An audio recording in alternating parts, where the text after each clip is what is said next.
I'm Tony Johnson of the Assembly Line 5 football camps, and I wanted to share with you the drill of the week. Well, it's not quite a drill as much as it is some motivation that we think coaches out there need to motivate young people. Today I'm going to share with you my 12 steps to success. Hope you enjoy it, have a great day, and remember, if you need anything, please go to our website, www.tonyjohnsonmotivates.com, and visit to find out about our camps, private lessons, and also stay tuned for a very important announcement coming from the Assembly Line 5 football camps as we intend to change the game of football. In talking about the 12 steps of success, the first one, in my opinion as a football coach, is to have goals. I tell my coaches all the time, don't dream, have visions. Visions are dreams with a plan. When you dream, you wake up and that dream is gone. A vision is something you write down and look at constantly. You have to ask yourself, what do you want from your team and your players? Make your goals known to your team. When I was working for Coach Francione at TCU, he always had a pyramid of success. It was always climbing to something bigger and better throughout the year. And I like to talk about Stanford in the class of 1965. All freshmen at Stanford in 1965 were given a piece of paper at their orientation. They were told, write down the top 5 things you want to accomplish in life. At their 25th anniversary, they were asked to come back to campus and bring the paper. Ironically, only 5 freshman members from the class of 1965 did that, and guess what? All 5 are on the Fortune 500 list of the most wealthiest people in America. There's something to goal setting. The second goal that I would like to talk about is to have a philosophy. You need to know who you are as a coach. How are you going to affect kids? The responsibility of coaching is very important. Are you coaching for the right reasons? Or are you trying to live vicariously through children?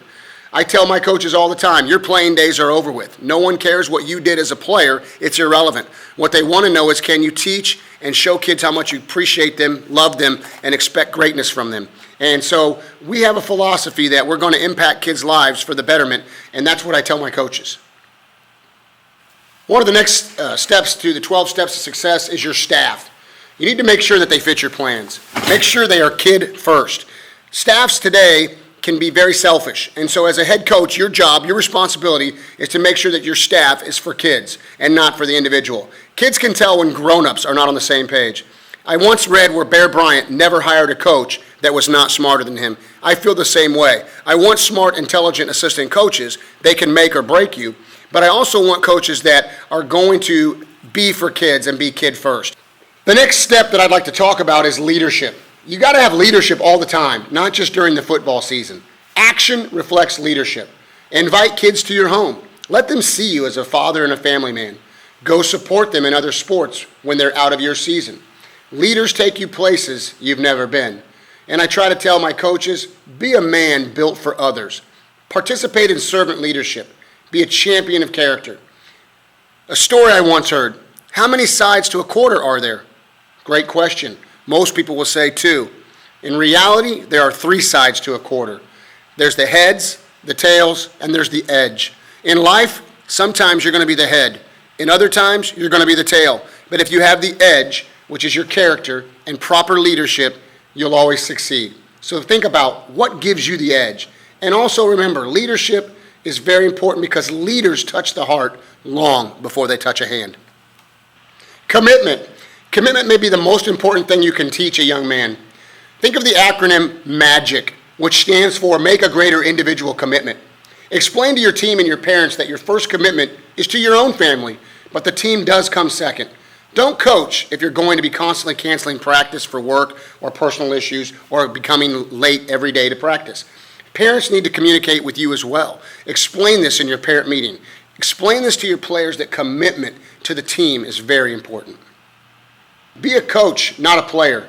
Kids don't care what you know till they know that you care. Spend time in the locker room after games. One of the things I've done as a head football coach is I've assigned an assistant football coach to spend time in the locker room each week. I do this not to be silly or to have inappropriate relationships, but I do it because I think it's important for coaches to talk with kids about anything other than football from time to time. Kids get tired of hearing football X's and O's all the time. They want to know that you care about them outside of the locker room for more than just football. Don't always reflect back on your playing days as well and how you did things back when you were a player. Focus on the kid and what you can do for them now. Be organized. Be prepared. Kids know when you're winging it. Don't waste time. If you're killing time, it's not murder, it's suicide. Assign duties not only for yourself, but for your coaches. Again, you cannot be organized enough, and your coaches have to be on the same page, and they have to have tasks, and they have to know what you expect of them. So as a head coach, I would encourage you, be organized. Raise the bar. Keep striving to improve. If I accept you as you are, you may never get better. If I coach you and push you towards more, I may make you great. That was said by my father, Fred Johnson, and that's always stuck in my mind, and I appreciate my dad for sharing that with me. I believe kids want to be pushed. Of course, pushed positively. But I believe kids ultimately love discipline and want to be pushed. So push them, raise the bar, hold them to high expectations, and focus on improving every day. Not only with your players and your schemes, but focus on improving every day with your coaches. Try human nature based on minimums, not maximums. Don't forget, these are just kids. They don't want to make mistakes, and the pressure to be good and the pressure to be perfect can do more harm than good. Many kids today are playing at the push of their parents or a loved one. Be careful of that, especially in dealing with youth football. All kids want to appear brave and outgoing in the eyes of their peer groups and parents. Football can be intimidating for the first-timer. Football creates constant situations that demand demonstrations of competitive courage. And to the boys and kids who fear body contact, the game of football becomes a nightmare. So when dealing with young people, and we're talking about youth, when we're talking about freshmen in junior high, when dealing with them, be careful about minimums versus maximums and know what age group you're dealing with. No negativity. Winners make commitments, losers make excuses. Don't let negative people in your program, coaches or parents, they will bring you down. They will crush your program.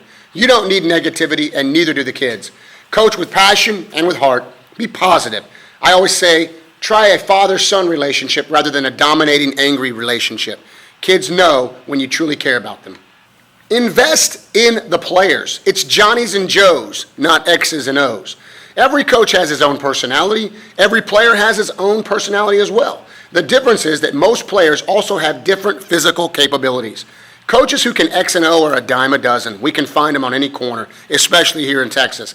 Don't complain about the kids you have. They're all you've got. Invest in those players. Make time for those players. And lastly, I'll leave you with this. Love kids. Love is the greatest motivator. Remember, you may be the only voice of reason or love that they hear. You may give the only hug they get that day, and you may say the only thing that leads them to a successful life.